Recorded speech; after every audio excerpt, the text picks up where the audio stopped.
জলের কল আছে কিন্তু তাতে পড়ে না জল। ভরসা বলতে গ্রামের একটি মাত্র নলকূপ, তার জলও পানযোগ্য নয়। গ্রামে বিকল্প পানীয় জলের ব্যবস্থা না থাকায় দূর দূরান্তর থেকে গ্রামের বাইরে থেকে কষ্ট করে নিয়ে আসতে হয় পানীয় জল। এই প্রচণ্ড গরমে মারাত্মক জলকষ্টে রয়েছে পুরুলিয়ার মানবাজারের ঝাড়বাগদা এলাকার মাঝিপাড়া। গ্রামবাসীদের অভিযোগ, আদিবাসী গ্রামটিতে প্রায় 1 বছরেরও বেশি সময় ধরে জলকষ্ট চরমে উঠেছে। এই বিষয়ে প্রশাসনকে একাধিকবার জানিয়েও লাভ না হওয়ায় ক্ষোভ আরও বাড়ছে গ্রামবাসীদের।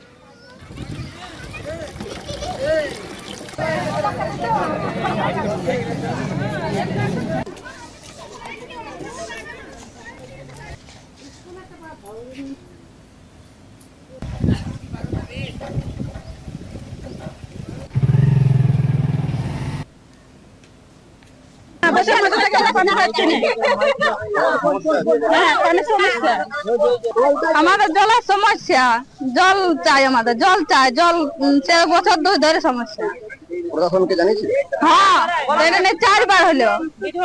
হ্যাঁ। কোন গ্রামে তোমাদের? ঝাড়বাগদা মাঝিকুলি। শুধু কি মাঝিকুলিতে সমস্যা? হ্যাঁ, শুধু মাঝিকুলিতে সমস্যা। কথা বললাম সবার সঙ্গে, তো আমি নিজে আসবো, লাইন ডিপার্টমেন্ট যারা যারা আছে সবাইকে নিয়ে আসবো, খুঁটিয়ে দেখবো যাতে এই এলাকার যে জলের সমস্যা আছে এর সমাধান করা যায়।